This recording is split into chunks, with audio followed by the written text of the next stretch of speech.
ലോകത്തിലെ ഏറ്റവും വലിയ സാമ്രാജ്യത്തിന്റെ അധിപൻ, ഏറ്റവും ക്രൂരനായ ഭരണാധികാരി, 4 കോടി മനുഷ്യരുടെ ജീവനില്ലാതാക്കിയ വ്യക്തി, മംഗോൾ സാമ്രാജ്യാധിപൻ ചെങ്കിസ് ഖാന്റെ വിശേഷണങ്ങൾ ഇങ്ങനെ പോകുന്നു. മംഗോളിയയിലെ പുൽമേടുകളിൽ അലഞ്ഞുതിരിഞ്ഞു വസിച്ചിരുന്ന ബോർജിജൻ എന്ന ഗോത്രത്തിൽ നിന്നുള്ള ഒരു കുട്ടിയാണ് പിൽക്കാലത്ത് ചെങ്കിസ് ഖാൻ എന്ന ലോകം വിറപ്പിച്ച സാമ്രാജ്യാധിപതിയായത്. 1162 യസുഗി എന്ന ഗോത്രത്തലവന്റെ മകനായി തെമുജിൻ എന്ന പേരിലായിരുന്നു ചെങ്കിസ് ഖാന്റെ ജനനം. തെമുജിന് 10 വയസ്സാകും മുൻപ് തന്നെ അവന്റെ അച്ഛനെ ശത്രുക്കൾ വിഷം കൊടുത്തു കൊന്നു. ഇതോടെ തെമുജിനെയും കുടുംബത്തെയും ഗോത്രം ഉപേക്ഷിക്കുകയും പുറത്താക്കുകയും ചെയ്തു. പിന്നീട് ഏറെ കഷ്ടതകൾ നിറഞ്ഞതായിരുന്നു അവരുടെ ജീവിതം. 1178 ബാല്യകാലത്ത് പറഞ്ഞുറപ്പിച്ചതുപോലെ തെമുജിൻ ബോർട്ട എന്ന യുവതിയെ വിവാഹം കഴിച്ചു. എന്നാൽ ശത്രുഗോത്രത്തിലുള്ള ആളുകൾ അവളെ തട്ടിക്കൊണ്ടുപോയി. ബോർട്ടയെ വീണ്ടെടുക്കാനായി തെമുജിൻ ജമൂക്ക എന്ന തന്റെ ബാല്യകാല സുഹൃത്തിന്റെയും അക്കാലത്ത് അവിടെ ശക്തമായിരുന്ന ഗോത്രത്തിന്റെ നേതാവ് ടോഗ്രൂളിന്റെയും സഹായം തേടി. അങ്ങനെ നീണ്ട പോരാട്ടത്തിലൂടെ അവർ ബോർട്ടയെ മോചിപ്പിച്ചു. ഇതോടെ തെമുജിൻ എന്ന പോരാളിയുടെ ഉദയമുണ്ടായി. മംഗോളിയയിൽ പരസ്പരം പോരടിച്ചിരുന്ന ഗോത്രവർഗങ്ങളെ ഒരു കുടക്കീഴിലാക്കാൻ തെമുജിൻ ശ്രമിച്ചു. എന്നാൽ തെമുജിന്റെ ഈ വളർച്ച ജമൂക്കയിൽ അതൃപ്തിയുണ്ടാക്കുകയും ഇവർ തമ്മിൽ യുദ്ധമുണ്ടാവുകയും ചെയ്തു. യുദ്ധത്തിൽ തെമുജിൻ പരാജയപ്പെട്ടു. പിന്നീട് വർഷങ്ങൾക്ക് ശേഷമാണ് തെമുജിൻ വീണ്ടും മംഗോളിലേക്ക് മടങ്ങിയെത്തുന്നത്. ജമൂക്കയോട് യുദ്ധം ചെയ്യാനെത്തിയ തെമുജിൻ കൂടുതൽ ശക്തനായിരുന്നു. അമ്പെയ്ത്ത് വിദ്യയിലും കുന്തം ഉപയോഗിക്കുന്നതിലും വാൾപ്പയറ്റിലുമൊക്കെ പ്രാവീണ്യമുള്ളൊരു വിഭാഗം സൈനികർ തെമുജിന് പിന്നിൽ അണിനിരന്നു. യുദ്ധതന്ത്രം മെനയുന്നതിൽ അഗ്രഗണ്യനായിരുന്നു തെമുജിൻ. ജമൂക്കയെ പരാജയപ്പെടുത്താനും തെമുജിൻ ഒരു സൈക്കോളജിക്കൽ മൂവ് നടത്തി. യുദ്ധത്തിനിടെ താഴ്വാരത്തെത്തിയ സംഘത്തിലെ സൈനികരോട് ഓരോ സൈനികനും 5 പന്തം കൊളുത്തണമെന്ന് ആവശ്യപ്പെട്ടു. ഇതോടെ മലമുകളിൽ നിന്ന് നോക്കുന്നവർക്ക് തെമുജിന്റെ സൈനികർ യഥാർത്ഥത്തിൽ ഉള്ളതിനേക്കാൾ 5 ഇരട്ടിയാണെന്ന് തോന്നും. ഇങ്ങനെ സൈനിക ബലം കൂടുതലുണ്ടെന്ന് കാട്ടി ചെങ്കിസ് ഖാൻ ശത്രുക്കളിൽ ഭീതി കൂട്ടും. തിരിഞ്ഞോടുകയാണെന്ന് കാട്ടി ശത്രു സൈന്യത്തെ തുറസായ സ്ഥലത്തെത്തിച്ച് അമ്പെയ്ത് വീഴ്ത്തുന്നതും ചെങ്കിസ് ഖാന്റെ യുദ്ധരീതിയായിരുന്നു. തെമുജിനെ ഭയന്ന ജമൂക്ക ഒളിവിൽ പോകുന്നു. എന്നാൽ അദ്ദേഹത്തിന്റെ കൂട്ടാളികൾ തന്നെ ജമൂക്കയെ ഒറ്റിക്കൊടുക്കുകയും ചെങ്കിസ് അയാളെ വധിക്കുകയും ചെയ്യുന്നു.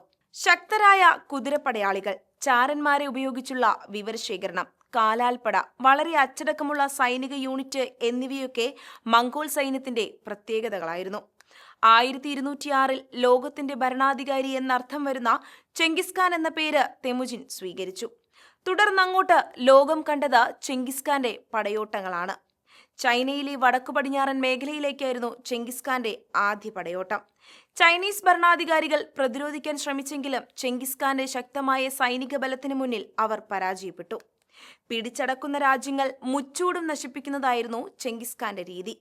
അവിടുത്തെ ഗ്രാമങ്ങൾ അഗ്നിക്കിരയാക്കി, വിലപിടിപ്പുള്ള വസ്തുക്കൾ കൊള്ളയടിച്ചു, സ്ത്രീകളെ ബലാത്സംഗം ചെയ്തു. എന്നാൽ ചൈനയ്ക്ക് പിന്നാലെ ബെയ്ജിങ്ങിലെത്തിയ ചെങ്കിസ് ഖാന് ചൈനീസ് വൻമതിൽ കടക്കുക എന്നത് ഒരു വെല്ലുവിളിയായിരുന്നു. സൈനിക ബലത്താൽ കാര്യം നടക്കില്ലെന്ന് മനസ്സിലാക്കിയ ചെങ്കിസ് ഖാൻ കവാടത്തിലൂടെയുള്ള ഭക്ഷ്യധാന്യങ്ങളുടെ ചരക്കുഗതാഗതം തടഞ്ഞു. ഭക്ഷ്യവസ്തുക്കൾ ലഭിക്കാതെ വന്നതോടെ ബെയ്ജിങ്ങിലെ ആളുകൾ അവശരായി.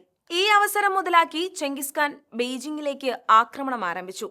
ചില ചൈനീസ് എഞ്ചിനീയർമാരെ തടവിലാക്കിയും പണം കൊടുത്ത് വശത്താക്കിയും ചെങ്കിസ് ഖാൻ വെടിമരുന്നുകൾ നിർമ്മിക്കുകയും ഇതുപയോഗിച്ച് വൻമതിലിന്റെ കവാടം തകർക്കുകയും ചെയ്തു. ആഴ്ചകളോളം നീണ്ടുനിന്ന യുദ്ധത്തിലൂടെ ആ നഗരം പൂർണ്ണമായും നശിപ്പിച്ചു. പിന്നീട് നാളുകൾക്ക് ശേഷം അവിടെയെത്തിയ വ്യാപാരികൾ തലയോട്ടികൾ കൊണ്ടുള്ള വലിയ കൂമ്പാരങ്ങൾ കണ്ടതായാണ് രേഖപ്പെടുത്തിയിട്ടുള്ളത്. അതായത് ആ ഗ്രാമത്തിലുള്ള സകലരെയും അതിക്രൂരമായി ചെങ്കിസ് ഖാൻ കൊന്നുതള്ളി. ബെയ്ജിങ്ങിൽ നടത്തിയ നരബലിയോടെ ഏഷ്യയിൽ ചെങ്കിസ് ഖാൻ കുപ്രസിദ്ധനായി.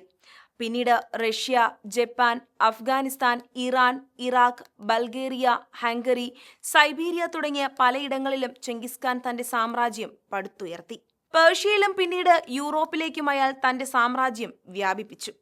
അങ്ങനെ ലോകത്തിലെ ഏറ്റവും വലിയ സാമ്രാജ്യത്തിന്റെ അധിപനായി ചെങ്കിസ് ഖാൻ മാറി. 2,30,00,000 ചതുരശ്ര കിലോമീറ്ററോളം ഭൂമി ചെങ്കിസ് ഖാൻ തന്റെ കൊടിക്കീഴിലാക്കിയതായിരുന്നതായാണ് പറയപ്പെടുന്നത്. ഇത് മാത്രമല്ല, 2003 പുറത്തുവിട്ട ഒരു റിപ്പോർട്ട് പ്രകാരം ഇന്നും ലോകത്തിലെ 60% ജനങ്ങൾ, അതായത് 1,60,00,000 പേരെങ്കിലും ചെങ്കിസ് ഖാന്റെ പിന്മുറക്കാരാകുമെന്നാണ്.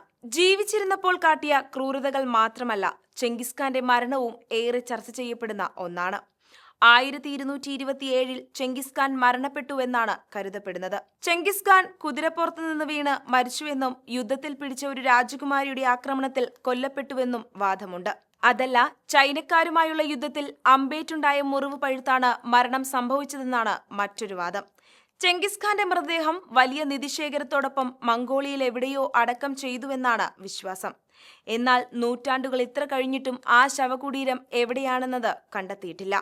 വിലമതിക്കാനാകാത്ത അത്രയും നിധി ഒളിപ്പിച്ചു വച്ചിട്ടുണ്ടെന്നും കരുതുന്ന ശവകുടീരം കണ്ടെത്താൻ നിരവധി പേർ ഗവേഷണം നടത്തിയിട്ടുണ്ടെങ്കിലും ആ രഹസ്യം ഇന്നും അജ്ഞാതമായി തന്നെ തുടരുകയാണ്.